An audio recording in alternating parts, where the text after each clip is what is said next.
Hello, hello. Let's see if we can get this one this time. Camera's a little crooked, but I guess that's okay. Hopefully, you all have been having a good week. Sitting here waiting for her to join, and then I will send the invite. See if I can get her in this time. Thank you all for coming back in and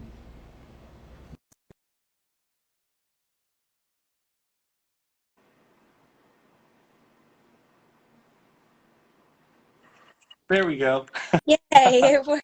I think I was requesting at the same time your request came in. I think it was canceling each other out. That might be it. Yeah, I just wait. I was like, you know what? Let me just wait. The happy fingers over here. I was like, let me just give it a You were just so excited to join, you wanted in.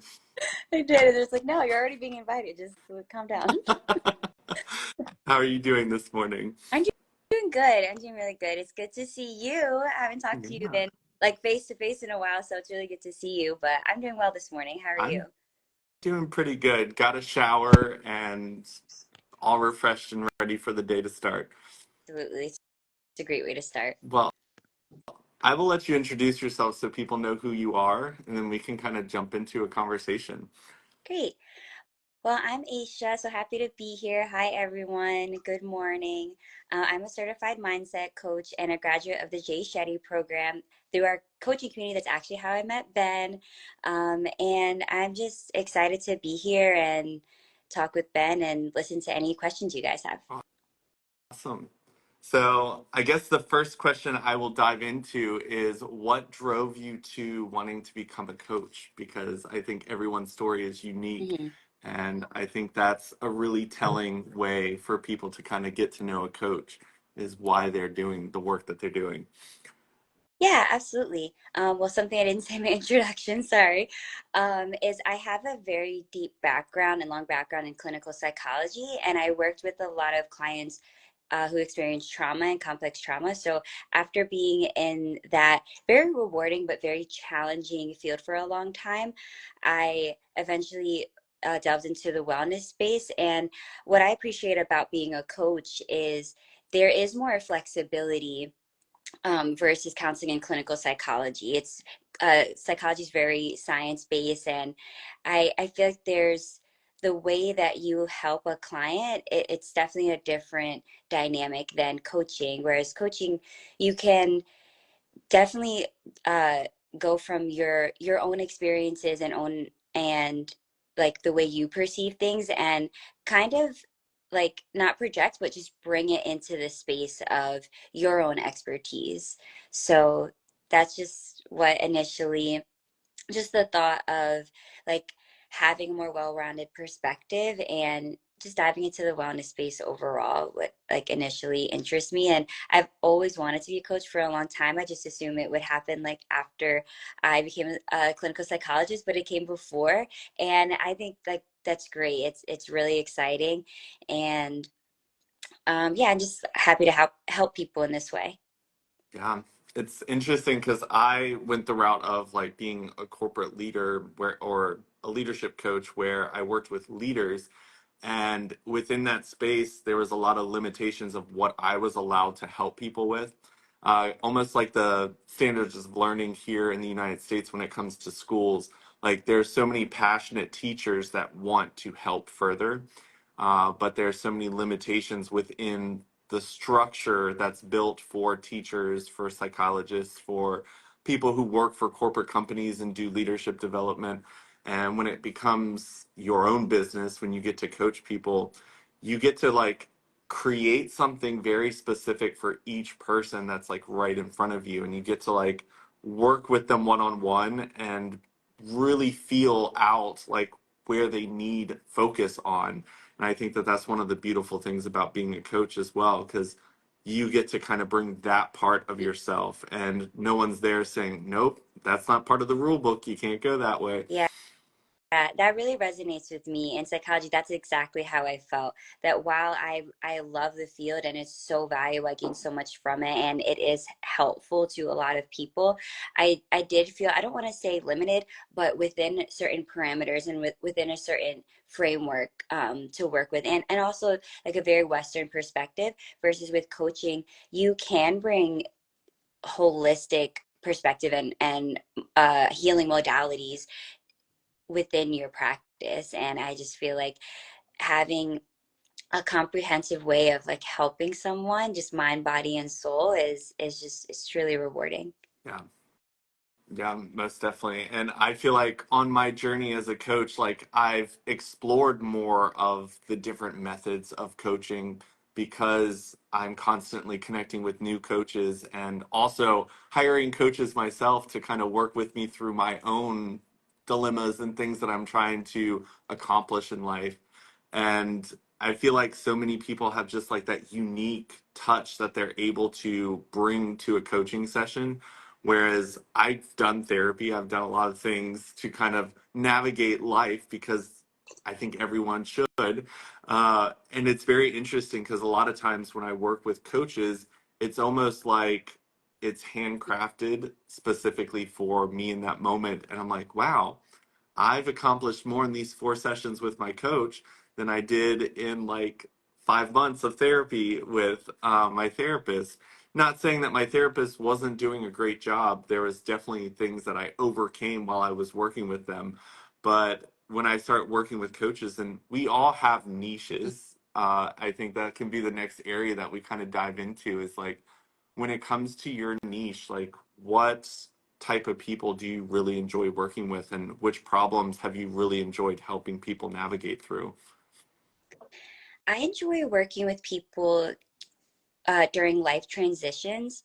So a lot of times when we enter these different phases of our life, I think not a lot of us realize that we have a certain level of expectation of how it would feel or how it would look like.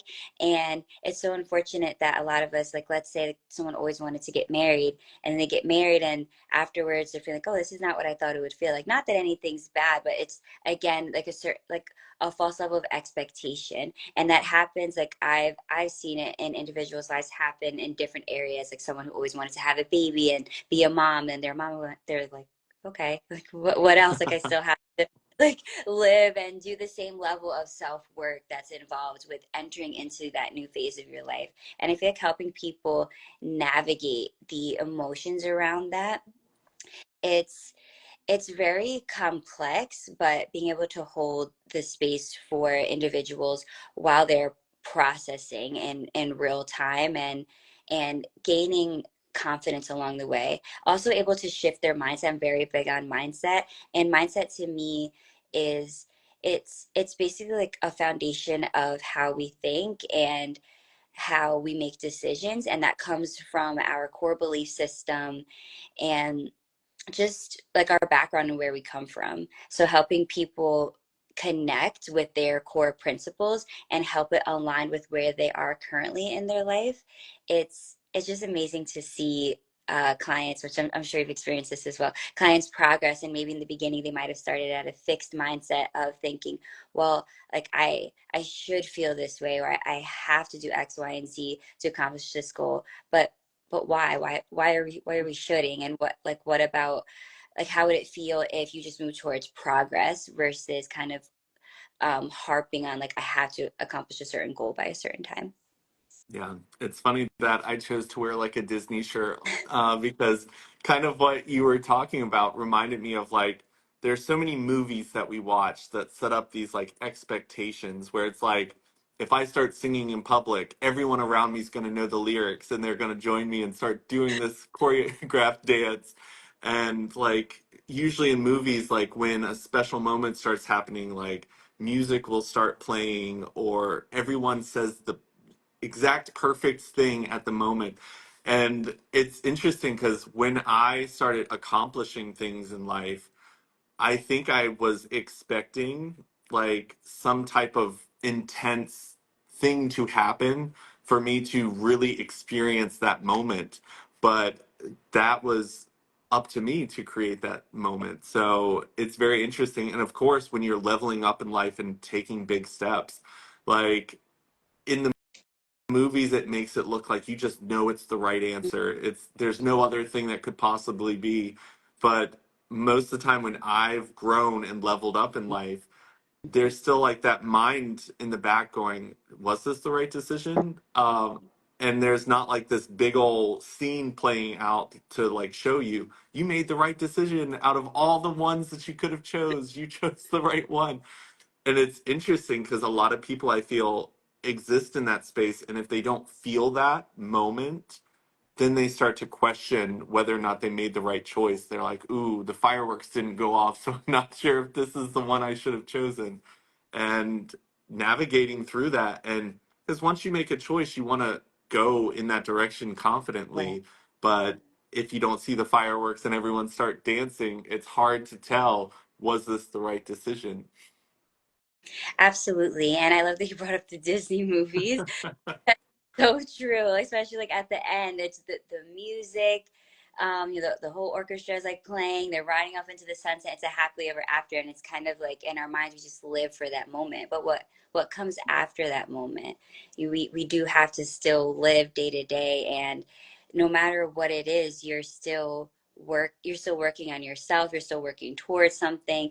You still need to take steps to maintain motivation, and just in general, like living your life, engaging in relationships with people. There's just so much, and it's so funny that we put so much pressure on this one moment.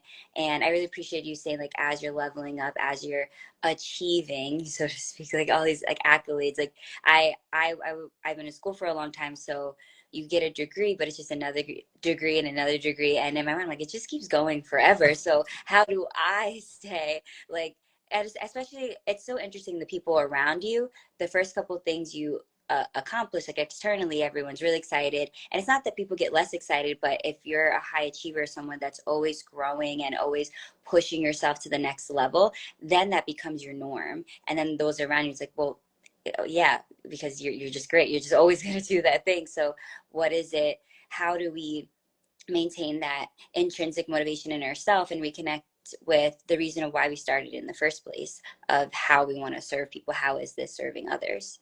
Yeah. And I've been there. I've been an achiever that the like cheers slowly fade. And I've said it so many times. I'm like, don't forget, like people who are constantly achieving, like those cheers still mean something, even if it's something that you feel like you're doing constantly because they're constantly moving forward. But every single time like you level up, one thing I noticed is the people you left behind when you first leveled up, then you make new acquaintances and you're like, wow, these people grow like I do. But then you level up again and you realize these people are growing this way or they're growing at a slower rate. Mhm. And I learned that when it came to my journey, there are going to be times where it is a little bit lonely because we're not all growing in the same direction. We're not all running towards the same goals in life. And for me, I just realized it's okay to take the step forward and not do it with a whole crowd of people.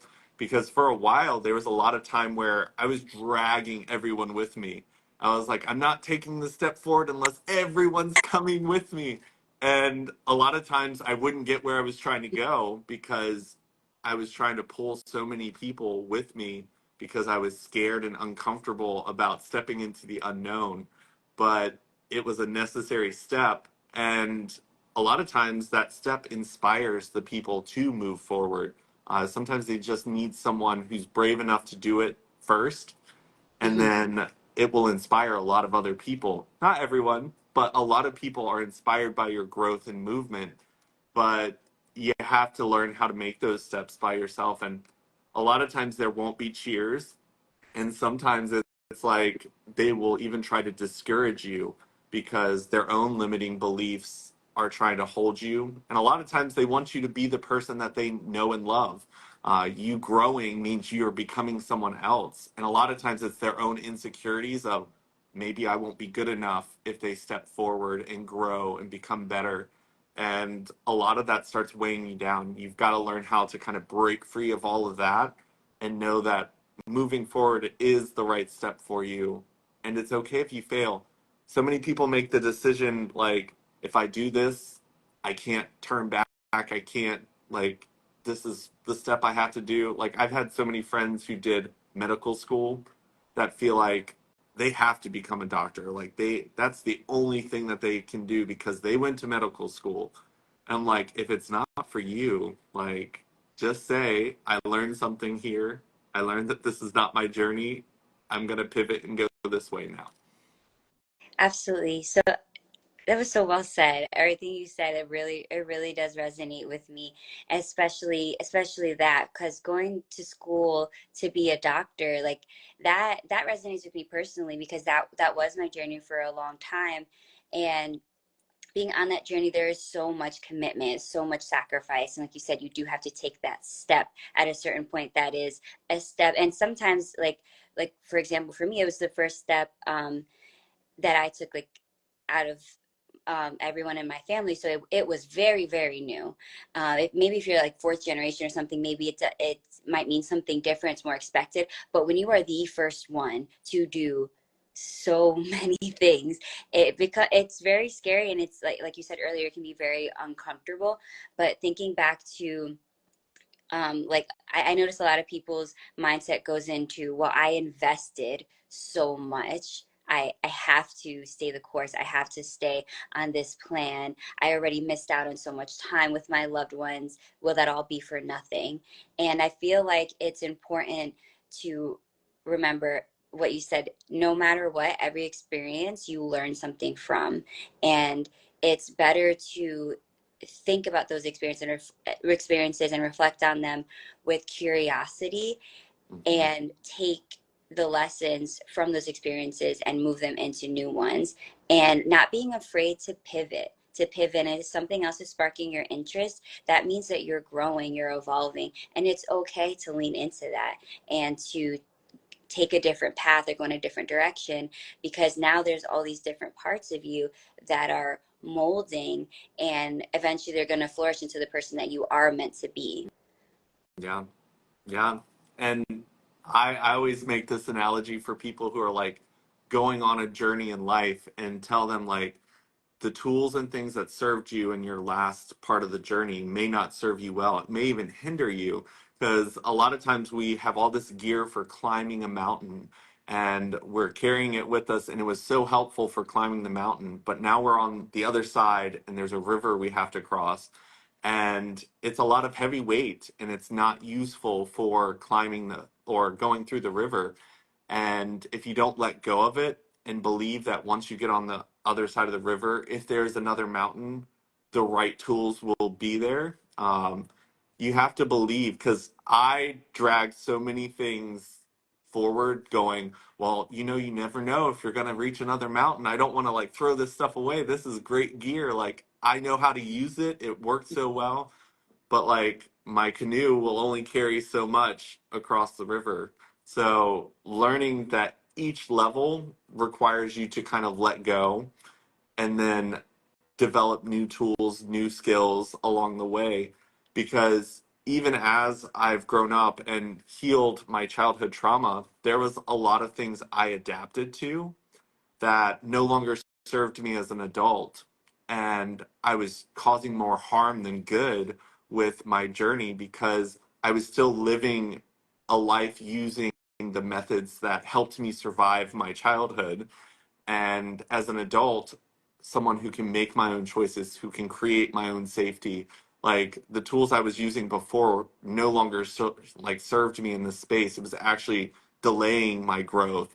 So I had to kind of learn to let that down. And the more I work with coaches and therapists and everything, the more I realize that there are still some deep rooted methods of walking through life that I have to learn to let go to continue growing in the direction I want to grow. Absolutely. And I love that you said that. You threw out so many gems just now. It's kind of hard to like pick and choose which I want to go with.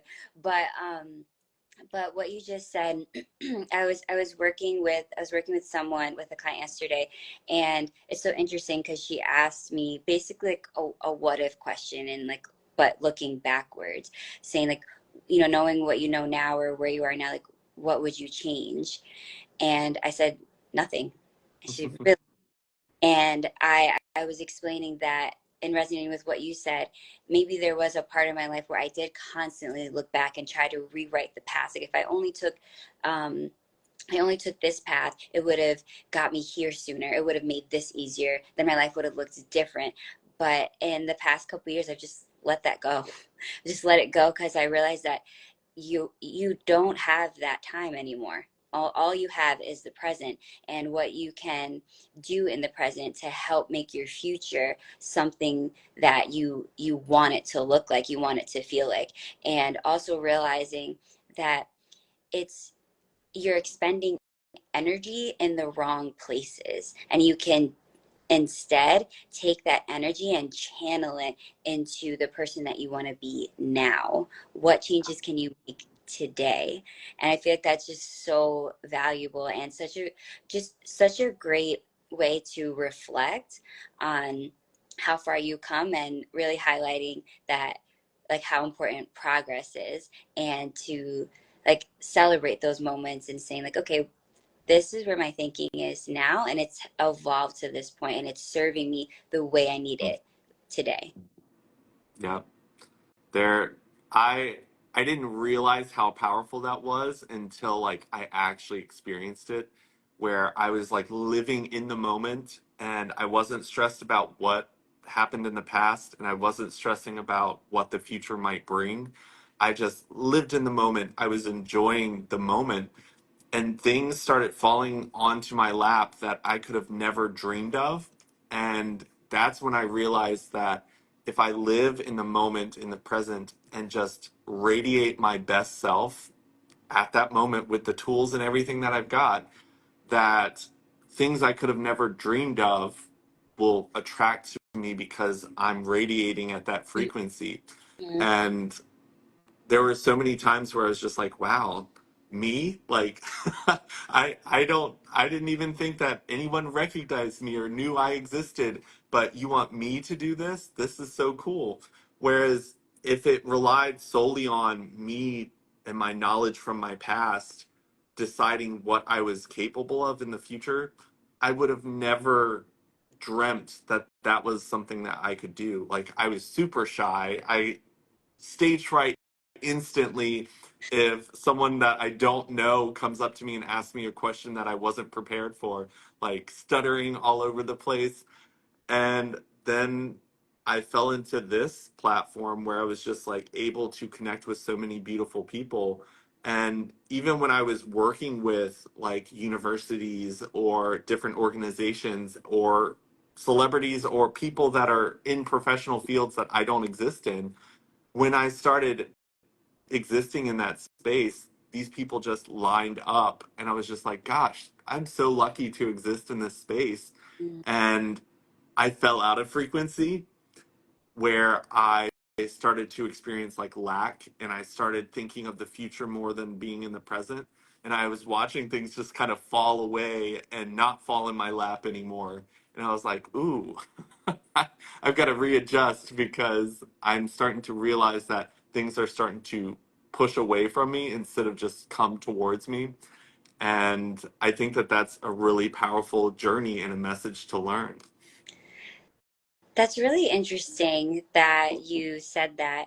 And I feel like a lot of us have that in common, where I know that's definitely happened to me, where I'm centered where I'm centered in when I'm centered in my core goals, and I feel like everything is aligned in my life, and I'm moving forward in a very grounded way, a very humble way, and only paying attention to what's the most important thing to me, each paying it being intentional about the things in my life of, is this bringing me closer to the person that I want to be, to the life that I want to live, how I want to feel every day.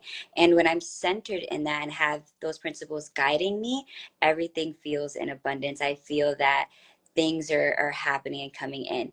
And the second I start to kind of think a bit further or faster, saying, well, how can this get me here, or how can I do more here to get me here faster, or what, kind of basically not just being on the journey and trying to make things happen and maybe like an inauthentic way. And I notice it doesn't take long for me to feel that internally. And all of a sudden things feel out of alignment. I feel stressed and it's not enjoyable anymore. And I look back, and usually I have like a couple week window where I start to realize I'm like, I haven't been enjoying this. And I was enjoying it for like 3 months. And then now these past couple weeks, it doesn't, I don't want to do it. So then I go back and kind of reground myself. And I think that that's perfectly okay. And that happens because we're ambitious. We get excited, and Mhm. sometimes we want opportunities to come faster. So we chase it in a certain way, but allowing things to naturally flow, it does take patience and just staying grounded within yourself. And always, a practice that I use is going back to my core values and saying like, okay, these are my 3 core values. How is this aligned with this? What am I doing today? Is this bringing me closer to this core value? And I feel like leading that way, it does keep you on the path that you ultimately want to be in. Yeah, I love that you said that because I have like a method with my clients called breathe in, breathe out method, where it's like you breathe in and connect with yourself, and then you go out into the world and expand. Mm-hmm. But you have to breathe back in Mm-hmm. to go further because so many people, I feel like, and looking back at my journey, I did this a lot too, where once you start gaining success or once you start seeing things working out, you just want to go as far as you can go. So it's almost like an exhale that you never stop exhaling. And eventually you run out of air completely. And then it's just like you pretty much have to run back for air. And in that process, if you're not doing it in a way where it's serving you, you can destroy a lot of the things that you created. And the interesting thing for me is working with people who have not yet experienced what it feels like to attract the things that they want. Mm-hmm. They've kind of lived in a self limiting belief, a lack mindset, where they talk to me about the goals that they want, and they're struggling to accept the concept of what are your core beliefs? Are you living in those? How are you living the life that you want right now? So, if someone's struggling with connecting with that and understanding the concept of attracting and living a life of abundance and high frequency, how would you help them kind of navigate that to where they're a little bit more open minded to the idea of that being very helpful for them? I'm so glad you brought that up, because I think it's very valuable to pay attention to growth mindset versus fixed mindset. And I think a good starting point is to recognize where you're at. Do you naturally have a growth mindset, or do you naturally lean towards a fixed mindset of viewing your current circumstances as that's all that will ever be? So is that how you encounter challenges of this will never change. It's always been this way. I've always been this way.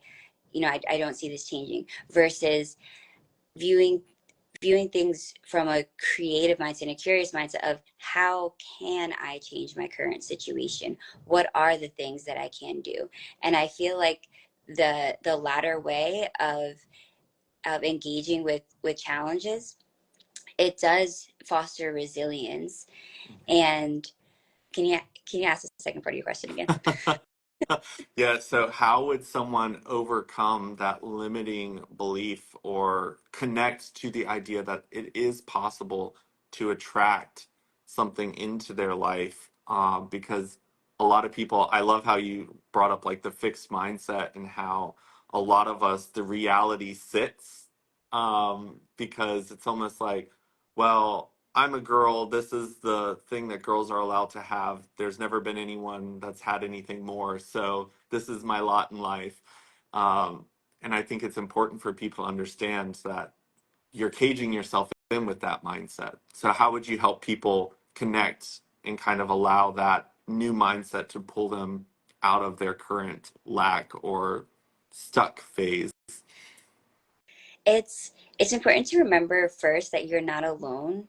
You're most likely the people around you have either feel the same way or have felt that way before. So engaging in your community and just reaching out to people, because odds are someone has been where you are now, and they might just be like one or two steps ahead of you and can offer you valuable insight and perspective of how they dealt with that challenge. And in terms of growing and attracting abundance and the wealth of life that you want and that you desire, it's very valuable to make a growth development plan. So if you just have like an arsenal of books on your counter or on your shelf, that like it's great, but when like you want to really hone in and recognize, okay, what area in my life do I want to focus on, where am I going to bring the most intention to? So let's say you want to have better relationships. Okay, how do you find better? Do you want to grow deeper in your relationships? Do you want to get better in your communication, have more effective communication? Okay, so then the books that you're reading, the podcasts that you're listening to, they should all center around relationships. And even the people that you surround yourself with, those are the conversations that you want to have, because it brings intention and direct focus to that area. And the more you surround yourself with it and just repeat it in your life, like that'll grow and that'll expand. Also, I feel like it's really important to challenge those limiting beliefs. So sometimes it's hard for us to do that within ourselves, but engaging with those close to you and asking, and this is like a famous like job interview question, like what are your strengths? That's always a question. And sometimes when we're in a funk or we're feeling very doubtful, I would encourage people to reach out to those who know them the best. And sometimes you have to borrow that from others, and they can quickly rattle off your top strengths or positive qualities about you. And it starts to shift your perspective and when you're looking at yourself, how other people see you. Because we can be our own worst critics sometimes. So kind of gaining perspectives from others about what you do best, it can really be a great start. Yeah. Yeah. I always tell people like ask the people around you because when it comes to you looking at yourself, because even when I'm working with like younger people, a lot of times they don't realize their strengths that they have because it's something that they just do every day. So it doesn't come up to them as a strength. They just, you live in a reality so long, it's hard to see anything outside of that because you just assume everyone lives in that space. So it's important for you to sometimes get that feedback and connect with as many people as possible. I always say, like, it unlocks a new part of you, every person you connect with, because it shows you a different reality that could exist for you. And I there's so many times where maybe something is limiting because for me being a part of the LGBT community, that for a while I heard nothing but limits and I started to attach them to myself where they're like, no gay person has done this, this is what gay people do, this is what gay people listen to, these are the things that gays can do. And I started to kind of believe some of that, but then I started connecting with people who were doing the things that they say I couldn't do. And I started to realize that I could do a lot more than what I was allowing myself to believe at that moment. And that's when I started to realize, okay, maybe that's the case in every aspect. So every limiting thing that I believe, because you see someone else doing something and it's really easy to look at the things that they have that you don't have and be like, oh, they were born with millionaire parents, so of course they can do that. I don't have that, so I could never achieve that. But there's a journey that you can go on. And my first coach I ever hired, I was so stressed and focused on seeing coaches that were successful having like business backgrounds. And I didn't have one of those. So I was like, there's no way I will be successful because I don't have that knowledge to start the way that they did.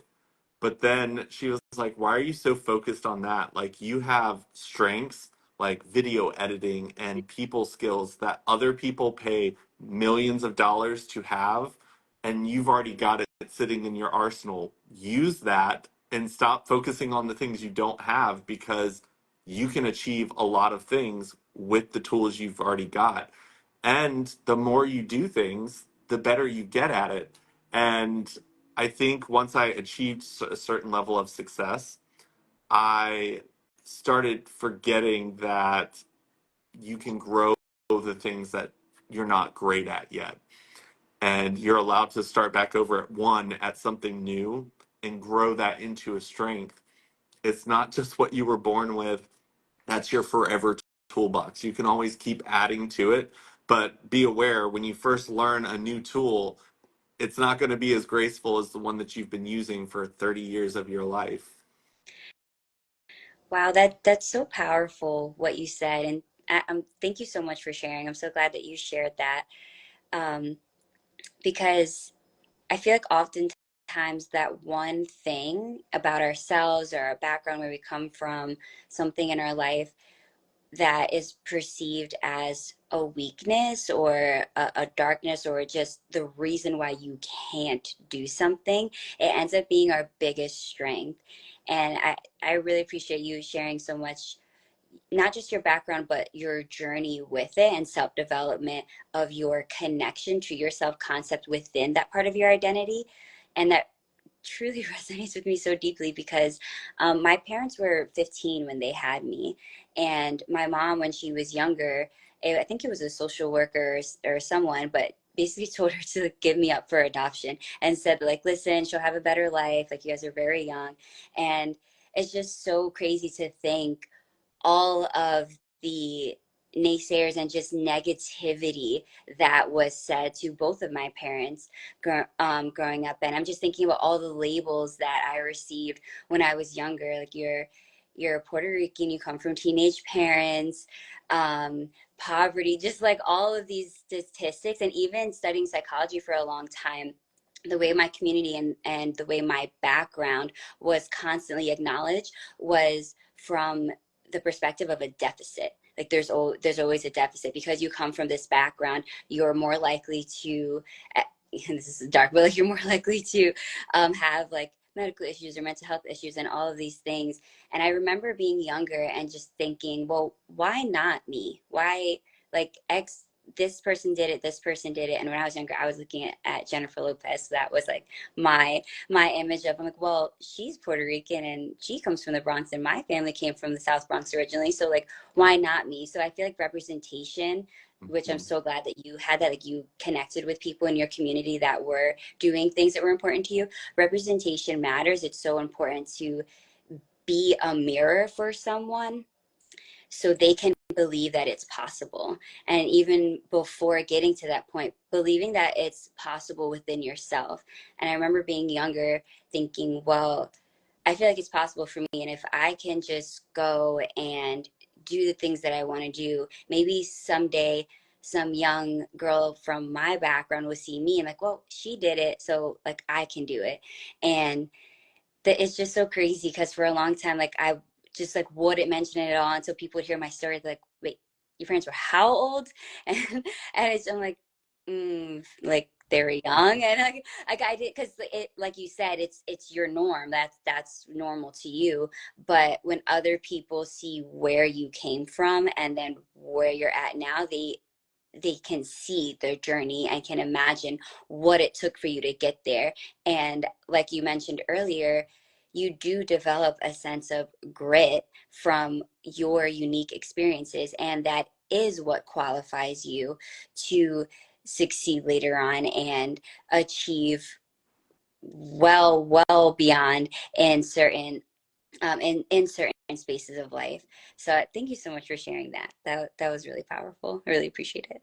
Yeah, I'm glad you brought that up as well, because I feel like so often when you are part of a minority group that there are so many labels that are not positive. It's so easy to kind of attach that to yourself anytime you are moving towards a goal and it's harder to get to it. And I think that it's important to know that you have the choice to hyper focus on all the things saying you can't, or you can change your focus Mhm. to say, okay, like, even if there's not a perfect role model, you can be like, okay, I'll be first then. Like, and I will inspire people behind me. There's been firsts for everything. I'll be the first in this. And it's a mindset shift. And one of the things, because I used to work really close with the LGBT community when it came to my coaching, Mhm. and it was really, really draining for me as a coach just because so many people were so stuck and attached to their limitations. Mhm. And I was just like, you have to see it a different way. Like, Yeah. we have to keep we have to keep doing something for you to believe it. Because I used to tell people, I was like, I don't know what it is about me, but anything I've ever wanted, I eventually get. Maybe when I get it, I realize that it's not all that it's cracked up to be. But I always had this mindset of like, if I want it, I can have it. I might have to work really hard for it, but if I want something in my life, I can have it. And I remember like as a kid having like posters of celebrities and things around me where I was just like, one day these people will be my friend. And like, I don't know if you've heard of the band O Town, but I had this. I I went to see them in concert several times, and I just thought they were the coolest people.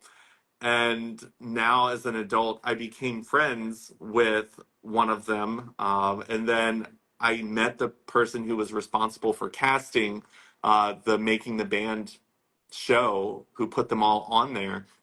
And now these are people that I can just reach out to and call if I need a friend to talk to about something.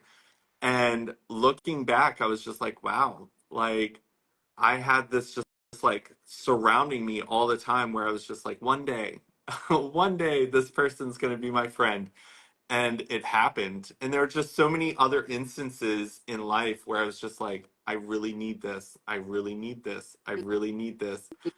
And it's like I was manifesting before I knew what manifesting was. But like the really important thing is like when you're manifesting something, you have to believe it's possible, because just saying you want it, but if the belief here is I'm not worthy of it, or I'm not, like, I could never, and you're just like, oh, I believe in this, I believe in this. But if you don't actually believe it's a possibility, like the energy you're sending out is still that negative energy. Because, Mhm. like, for me, I could say, like, by the end of the day, I'm going to make $1 million. By the end of the day, I'm going to make $1 million. But there's still that belief in my head that that's a pretty far stretch. Like, that's a mindset where I'm just like $1 million today. Like, there's nothing in my life set up to attract that at the moment. So like there's a piece of me that cannot connect to that reality. But if I said by the end of the year I'm going to make $1 million, there's a lot more belief attached to that, and I can live in that moment and keep manifesting it. And maybe I'll make 900,000. Like, am I going to sit there at the end of the year and be like, that's not $1 million? That's not what I wanted. It's like, no, I would be grateful that that's what came in, and be like, wow, that came in such a powerful way. But a lot of times people get really critical and really negative, or just mock the whole idea of manifesting something. But if you truly allow it to like guide your values and your choices and everything, because I had a mindset for a really long time that people with a lot of money were just bad people. Mhm. So I would never attract money into my life, because if I'm a good person and people with money are bad, Mhm. then as a good person, I'm not going to move towards money. When I healed that in myself, I started to kind of attract a lot more things into my life, and was getting paid for things I would have never known people pay thousands of dollars for. I love that you said that, and what struck me when you were talking was coming from a strength-based perspective. Like I remember being in my clinical psychology program, and as they're talking about the statistics, they're saying, only 3% of the population gets in, and then they started breaking it down even further by ethnicity and by SES, so socioeconomic status.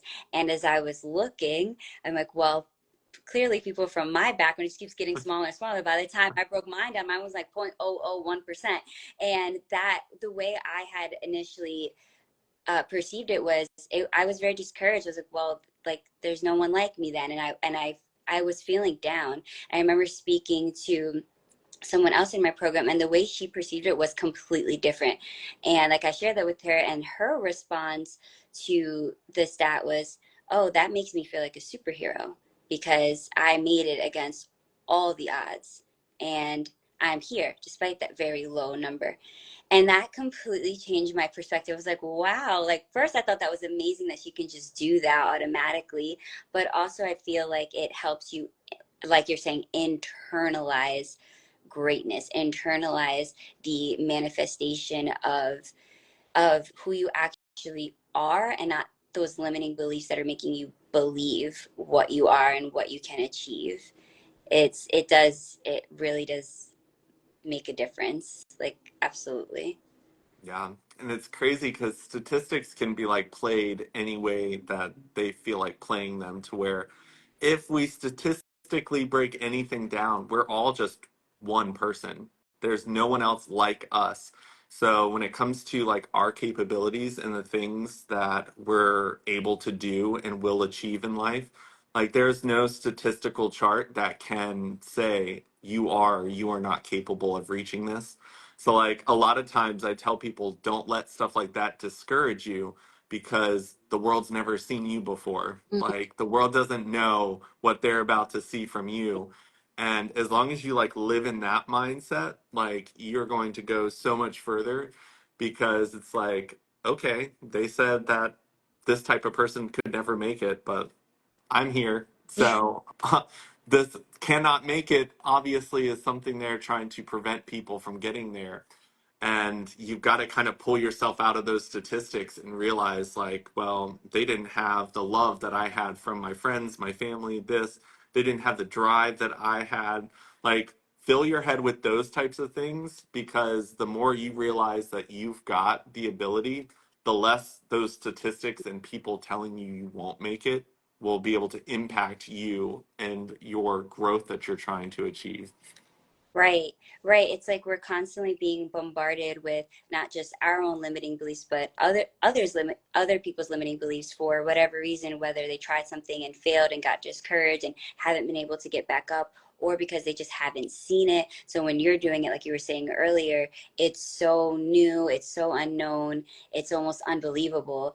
And I think people hear that a lot as they're coming up and wanting to step outside of their comfort zone. So I know a step that a lot of people are faced with making is leaving their hometown and going to a city, and even a big city where there's a lot of opportunity. And I've heard people, they hear a lot of limiting beliefs and naysayers saying, oh, it's too expensive. You can't live there. Like you won't be able to afford it. Or even like becoming a doctor or getting like a degree that it's gonna cost you, and like, oh, that's too expensive, you'll be in so much student debt. Or, and no matter what, there's always negativity around it, and a reason, like there's always a perceived reason of why you can't do something. So to really have the conviction in yourself, and leaning into those who are pouring life into you and saying, if you're thinking about making that move, like, why are you still here? Go do it. Like, we'll be okay. We'll be here. You can come and visit, but just go. And surrounding yourself with those people, it really, it, it can really like catapult you into just feeling so encouraged and pursuing those things that you want to accomplish. Yeah. I've learned, because I've moved a lot in my life. I've learned that picking yourself up and putting yourself in a completely new space instantly pulls you out of all the limiting beliefs that existed, whether it's generational in your family, whether it's like a geographical belief that these people have just never left, so that their beliefs have just grown through everyone's belief system. But every single time I pick myself up and put myself in a new scenario, it's like I see other people's limiting beliefs that exist in the new place that I went, but it doesn't align with mine because I grew with a different limiting belief set grown into who I was. And every time I go someplace new, I was just like, wow, like these people aren't limited the way I was limited. They're growing here, whereas they're limited where I wasn't limited over here.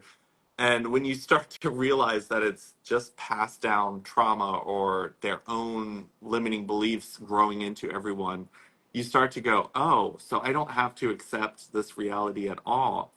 And I always tell people who become parents, like the best thing that you can do is like to teach your children, like when you work hard, when you want something, like believe you can have it. And when you are able to control it as a parent, like control crafting your child's belief system into believing if they want it, they can have it. So often parents set those limiting beliefs of, well, we're poor, you can't have that. Like they set up that belief, but it's like set something up and use your magical powers of being a parent to create a belief system in your child that they can have whatever they want in this life if they just work hard enough to get it, and are persistent. Because I mean, even the work hard part, I think you should take out, because I think there are things that have fallen into my life that I couldn't even celebrate because it fell into my life and I didn't work hard for it. And I didn't believe I was worthy of it because I was trained to believe that the things that you work hard for, you deserve. So the things that I didn't work hard for that fell into my lap because I was living in my truest, authentic version of myself, I couldn't enjoy it as much because I felt like I wasn't deserving of it. And I think that that's something you want to be aware of when you're helping your children grow and understand the world. Like, give them an expansive belief mindset and just let them know, like, we work hard in this way, but life can be manifested if you believe in it. If you, like, anything you see anyone else doing, you can achieve. And if you don't see someone doing something, but a dream comes to you, or if a thought comes to you, that was given to you by the universe to bring into this world, and you have all the power to do that. If children believed that and grew up into the world, like, think of all the beautiful things we would be creating.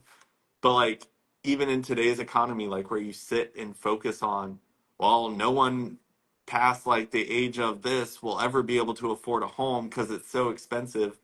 But think about, well, no one in the 90s could have been making thousands of dollars from posting things online or coaching. I mean, that wasn't really a thing back then either. There are so many things that you could focus on and be like, you know what? The old way of doing and making money in the 90s doesn't exist the same here in 2024. But there are so many other things that you can focus on, being like, wow, I'm amazed at what we have. Like the global pandemic, we could see all of our friends still. We were stuck in a house, but we still had the ability to see each other. Where if you go back to like the plague, they didn't have that option. So it's like, wow, look how awesome it is. Yeah. But it's so easy to hyper focus on the things that are lacking or are bad. It's just pulling yourself out and finding that place to refocus. It's so true.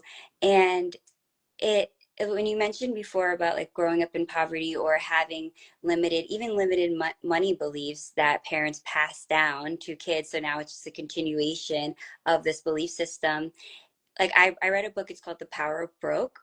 And it truly is a mindset. Like rich is a mindset, broke is a mindset. So looking at these as concepts versus hard and true realities, it does allow you the flexibility and also capability of like I can choose what I want to believe in and how I want to craft my life.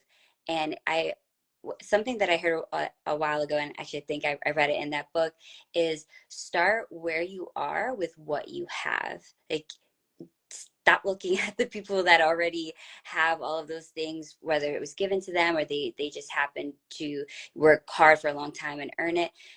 Stop looking at that. Just focus on like where you are in the present moment, and look around you at the resources that you do have, and also look within you of the resources that you have, because you actually do have skills, like you mentioning earlier, learning how to capitalize on your skills. But I think it first takes for you to recognize them and gain self-awareness over them. I know that's something that helped me when I was younger, because if you don't have much around you, you really do start to be creative. And that's when you hear people who have achieved X amount of success, but they, not to say they get complacent, but because they're comfortable, then they have to intentionally create an environment of uncomfortability so that way they can gain that tenacity back and start to rebuild that grit.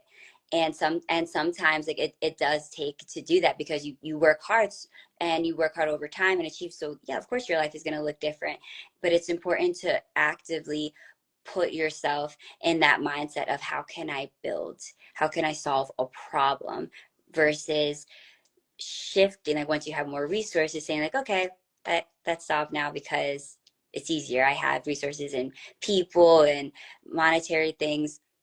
But that can really take us farther from where we originally started. And we just always want to remember what you have within you. It goes far beyond what you can acquire outside of you, and that will always be your bread and butter, and always be able to tap into that.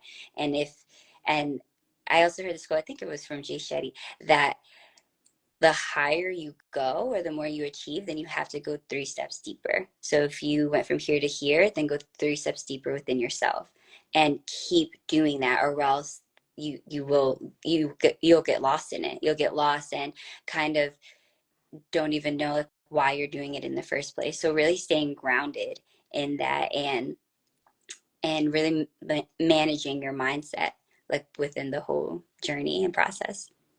Yeah.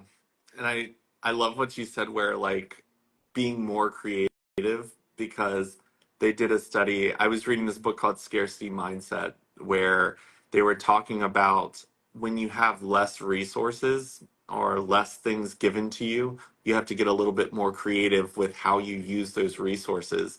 And when it comes to the race towards something, the people who have taken the time and had to understand how everything could benefit them more than just the single purpose it was made for, you start to have a connection with everything around you in a way as a tool and a resource that can get you towards what you're trying to move towards. Whereas if you're someone who has been given everything, so say you've got like that unlimited credit card that you can just purchase anything, versus here's your limited resource, make do with it. You know that resource from like back to side because you had to figure out how to make this last, how to make it work as for as many purposes as it can.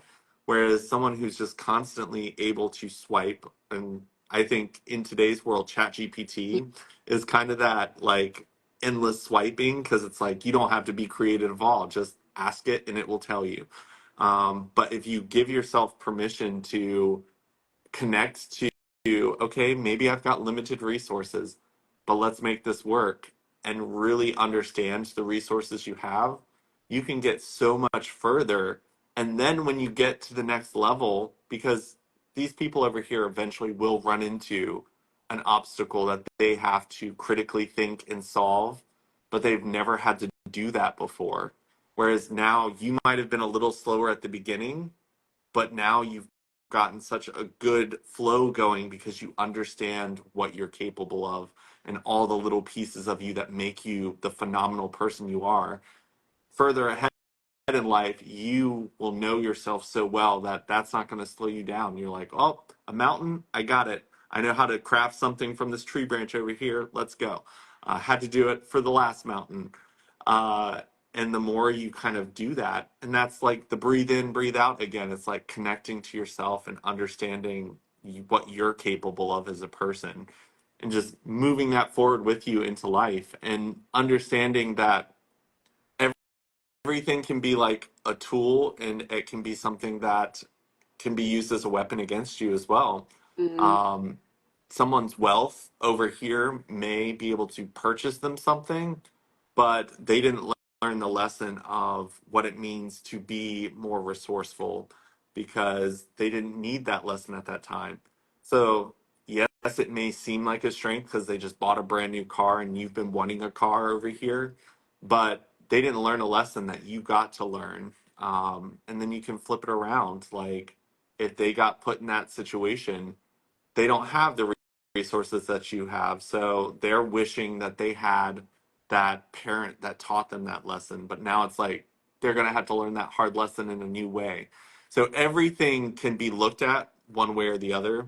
I read a book about making everything neutral, because mm. everything is neutral. Just like you were talking about your classmate who was like, I feel like I'm a superhero. Like, and you were sitting there like, well, I'm discouraged. Like, it's neutral, and we all assign a positive or a negative to everything around us. And it's just like, okay, like if everything's neutral, I'm going to choose to assign positive forward motion growth to everything around me. Like, I tell people all the time, I'm like, when I get stuck in traffic, I'm like, I wasn't meant to be further ahead on this road. Where someone else is like, oh my God, it's horrible. Everyone, like, the universe is working against me. I'm like, well, there's a belief system for you. Yeah, I hear you. I definitely have like it's funny being around certain people like that in those moments where it's just like, ah, gosh, this traffic. And in my mind, I'm like, well, maybe we're just not meant to be there at that time. And I'm not. And it's so funny. When I think about this, I think about being on a plane and when it's like pause and everyone's like, ah, can we just move already? I'm like, they just said they were like checking the engine. Like, like wouldn't you just wait a second? So I'm just like, listen, move when we need to move because I'm not trying to fly like deficient. Um, but yeah, it truly is a mindset and being able to manage how you're responding in that moment and your feelings associated with it. I love what you said about staying neutral, having a healthy detachment from things, like fully accepting that you don't own anything or anyone and they don't own you. That moment doesn't own you, that experience, those things, it doesn't own you. So having a healthy detachment from kind of everything in life, I feel like is a healthy way to move through because then as people enter these life transitions, it's easier to process because then you're not thinking about all of the emotional hoarding like you were saying earlier, like no, I have to have these in my backpack and keep them with me forever because they helped me 15 years ago. It's like, well, your load is going to keep getting heavier and you're losing sight of of what you need in the present moment that will help you get through the next 5 steps that you need to be on, but you have to put that down to pick something else up. And as like people who have these skills and really hone in on it, and I love when you use the mountain metaphor, understand that as you're getting to the top of a mountain, people fully accept, like these type of people fully accept that it is the bottom of another mountain. So as you're working hard to achieve something, and once you hit that top, understand it is the bottom of something else. What do they say? The reward for work is more work. So so, so having the acceptance and recognition that it's it's a journey and you always have to work on your resilience and never forget the garage stage, so to speak, that like, hey, that's what you had and you were able to make that work with those 5 things, with that budget in that location. You were able to do it. So sometimes I notice people lose sight when they now are accustomed to having a certain lifestyle or having certain resources or connections. At that point, it's their norm. So when they don't have it, like, oh, how can I get this done? It's like, what do you mean you got here without any of that? So just go back to that mindset.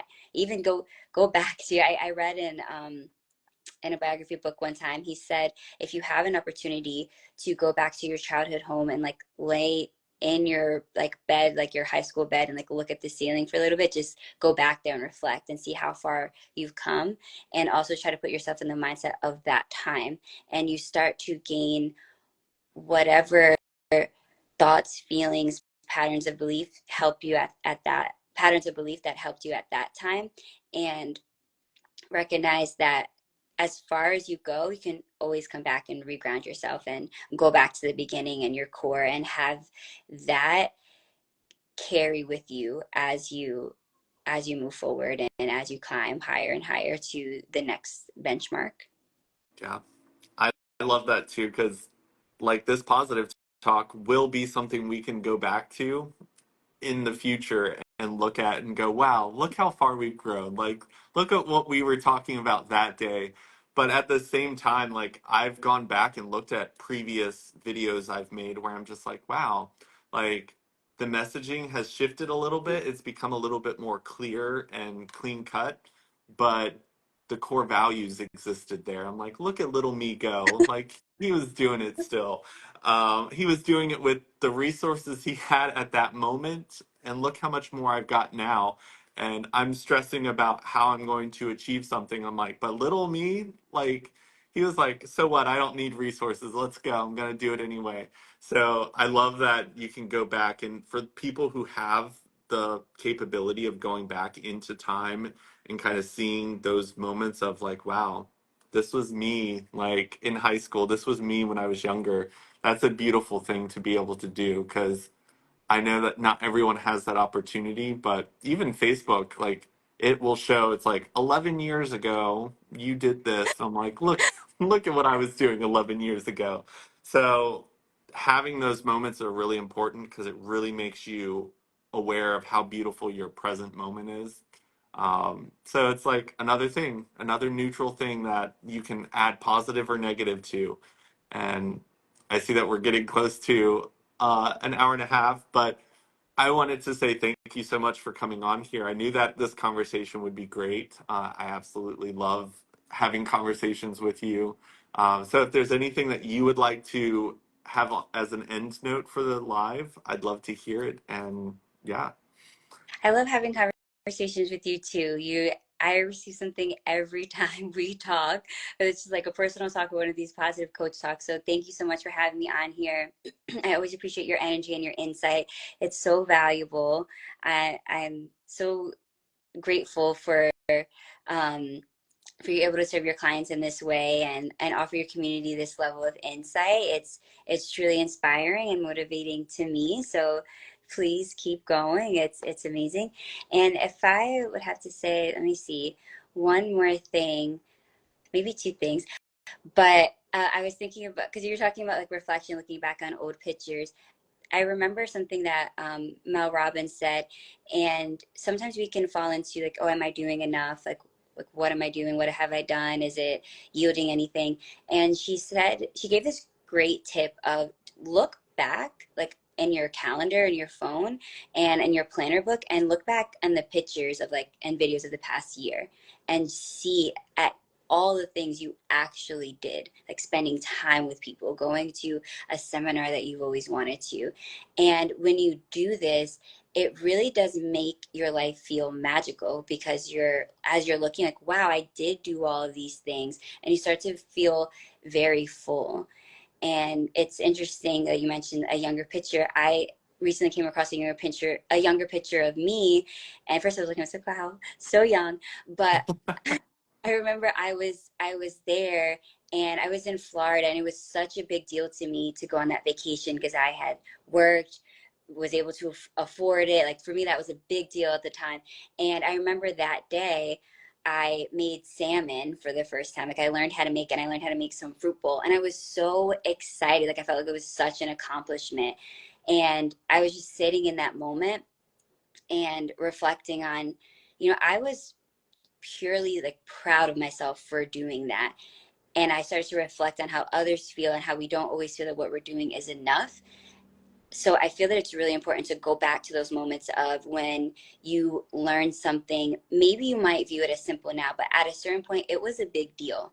So as you go through your life day to day now, whatever it is that you're doing, internally, externally, celebrate it and recognize it for what it truly is, because that's you living, that's you progressing, and just really appreciate it and just be fully in gratitude in that moment. So I think I'll leave off on that note. I love it. It reminds me of like, what will your future self thank you for doing today? It's like, well, we are our future selves from our past selves. So like, what are you going to go back and thank them for doing? So it's like, thank you, little me, for starting this podcast. Thank you, little me, for signing up for whatever I signed up for to get me here. It's like, do things presently, know that your future self will thank you, but presently thank your past self for, just grab a little picture of little baby you and be like, thank you, and like feel that gratitude, because I think that that's beautiful. Thanks for sharing that. Yeah, absolutely. I'm actually doing the trick now where you put a childhood picture of you like on the cover of your phone and always look at that picture and say like I'm healing my inner child wounds. Like always look back and think like at each stage, this is this is what I'm going back and healing and forgiving and loving myself in a different way, and just looking back and like, hey, you did it, you got there. Like that was hard time, that was a hard time, but you pushed past it, and there will be more hard times, but you already have overcome those, so you can overcome more. So it's a pretty interesting I don't know what to call it, practice, but I would encourage people to I do it. love that. I think that's the ending note right there. I love that. Thank you so much for coming on, and we will have to do one again in the future. Absolutely, I'm still looking forward to it. Thank you so much for having me. Yeah, This is great. awesome. Well, I will talk to you soon. You have a good rest of your I'll day. talk to you soon. Bye.